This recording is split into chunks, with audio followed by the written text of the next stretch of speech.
Hi friends, today special முறுமுறு seedai recipe எப்படி செய்யலாம் அப்படின்றத பார்க்கலாம் வாங்க. அதுக்கு முன்னாடி நம்மளோட சேனலை இன்னும் நீங்கள் சப்ஸ்கிரைப் பண்ணலன்னா சப்ஸ்கிரைப் பண்ணிக்கோங்க. பக்கத்தில் இருக்கிற நோட்டிஃபிகேஷன் பெல் ஐக்கானையும் ப்ரெஸ் பண்ணி ஆல் அப்படின்னு செட் பண்ணிக்கோங்க. ஸோ இந்த முறுமுறு ஈவினிங் ஸ்நாக்ஸ் seedai ரெசிபி ஈஸியாக வீட்டில் இருக்கிற இன்க்ரீடியன்ஸை வச்சே எப்படி செய்யலாம் அப்படின்றத பார்க்கலாம் வாங்க. அதுக்கு ஃபஸ்ட்டு நான் பச்சரிசி ஒரு கப் வந்து எடுத்திருக்கேன். அதை தண்ணியில் 1 மணி நேரம் ஊற வச்சு அந்த தண்ணியை வந்து வடிச்சிட்டு அதை வந்து ஒரு ஒயிட் கிளாத்தில் போட்டு நல்லா உலர்த்தியிருக்கேன். வீட்டிலையே ஃபேன் கடியிலே போட்டுக்கோங்க. ஸோ இது ஓரளவுக்கு வந்து தண்ணி ஈரப்பதம் வந்து போனதுக்கப்புறமா அதை நல்லா மிக்சியில் போட்டு அரைச்சிக்கோங்க. அரைச்சி இந்த மாதிரி பவுட்ரு பண்ணி அதை வந்து நல்லா ஜலிச்சுக்கோங்க. இந்த அளவுக்கு ஜலிச்சுக்கோங்க. ஸோ இப்போது ஒரு கடாய் அடுப்பில் வச்சுக்கலாம். அதை சூடு பண்ணி ஜலிச்ச அந்த மாவு இருக்கு இல்லையா, அதை வந்து இதில் போட்டுக்கலாம். அடுப்பை வந்து மீடியம் ஃப்ளேம்லேயே வச்சுக்கோங்க. மாவு போட்டதுமே இல்லாட்டி கருகிரும்.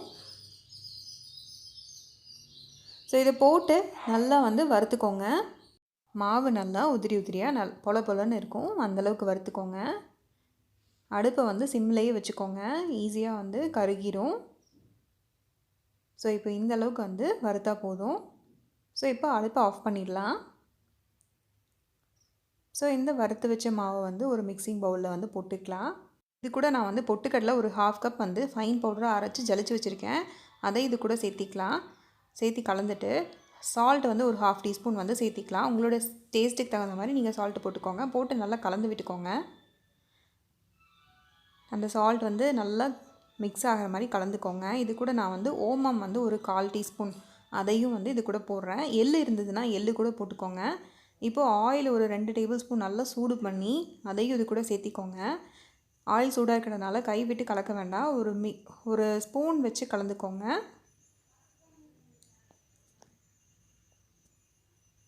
ஓரளவுக்கு ஆயில் சால்ட் எல்லாமே வந்து மிக்ஸ் ஆகிடுச்சு. இப்போ பார்த்திங்கன்னா கையில் பிடிக்கும்போது பிடிச்சா வர மாதிரி இருக்கும்.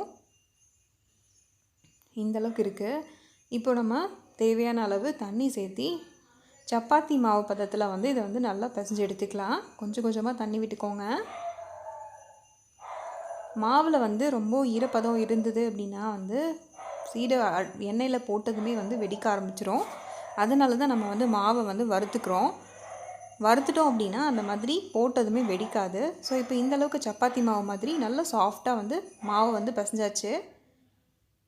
இது கூட உங்களுக்கு வேணும் அப்படின்னா நீங்கள் காரம் வேணும்னா போட்டுக்கலாம். இதுவே நல்லா டேஸ்ட்டாக இருந்தது. ஸோ இப்போ இதை வந்து சின்ன சின்ன பால்ஸாக நான் வந்து இந்த சைஸ்க்கு எடுக்கிறேன். இதை விட நீங்கள் இன்னும் குட்டியாக கூட எடுத்துக்கலாம். போட்டு நல்லா எல்லா பால்ஸையும் வந்து பிடிச்சாச்சு. ஸோ இப்போ எல்லா பால்ஸும் ரெடி பண்ணதுக்கப்புறமா நீங்கள் வந்து ஆயிலை சூடு பண்ணி ஃப்ரை பண்ண ஆரம்பிச்சிடலாம். ஸோ ஒரு பேனில் ஆயில் போட்டிருக்கேன், அது சூடாகட்டும். ஸோ அதில் வந்து ஒரே ஒரு பால் போட்டு டெஸ்ட் பண்ணி பார்த்துக்கலாம்.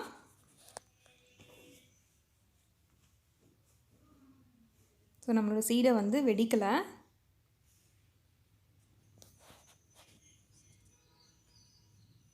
ஸோ இது நல்லா வந்து ஆயில் சூடாயிருச்சு. இந்த பபிள்ஸ் எல்லாமே அடங்கினதுக்கப்புறம் தான் வந்து எடுக்கணும். ஆயிலை வந்து ரொம்ப சூடு பண்ணியிருந்தீங்க அப்படின்னா டக்குன்னு போட்டதுமே கலர் மாறிடும். அப்போ உள்ளுக்குள்ளே மாவு வந்து வேகாது. இப்போ எல்லா பால்ஸையும் போட்டு ஃப்ரை பண்ணிடலாம்.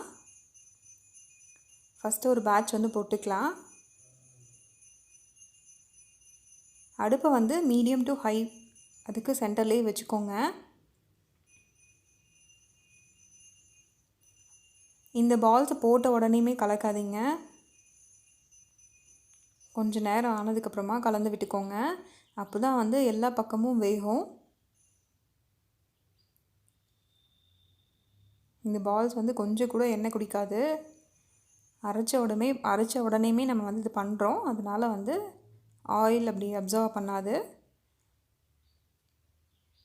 ஃபுல்லாக நல்லா வந்து கலர் சேஞ்ச் ஆகணும். ஸோ இந்த ஒயிட் கலரில் இருக்கிறது கோல்டன் கலரில் வந்து சேஞ்ச் ஆகணும். எல்லா பக்கமும் வந்து ஒரே மாதிரி கலர் வந்து சேஞ்ச் ஆகும். அந்தளவுக்கு வந்து ஃப்ரை பண்ணிக்கோங்க. ஸோ இப்போ பார்த்திங்கன்னா நல்லா கலர் சேஞ்ச் ஆகிடுச்சு. ஸோ இப்போ ஆயிலேருந்து எடுத்துடலாம். அந்த பபுள்ஸும் வந்து பார்த்திங்கன்னா நல்லா அடங்கிடுச்சு. இப்போ உள்ளுக்குள்ளேயும் நல்லா வெந்திருக்கும். ஸோ இப்போ எடுத்துடலாம். இப்போ நம்மளோட சீடை வந்து ரெடி ஆகிடுச்சு. ஸோ இந்த மாதிரி நிறைய வீடியோஸ்க்கு நம்மளோட சேனலை மறக்காமல் சப்ஸ்கிரைப் பண்ணிக்கோங்க. ஸோ இந்த சீடை ரெசிபி நீங்களும் ட்ரை பண்ணி பாருங்கள். ட்ரை பண்ணி பார்த்துட்டு உங்களோட கமெண்ட்ஸை கமெண்ட் செக்ஷனில் சொல்லுங்கள். தேங்க்யூ.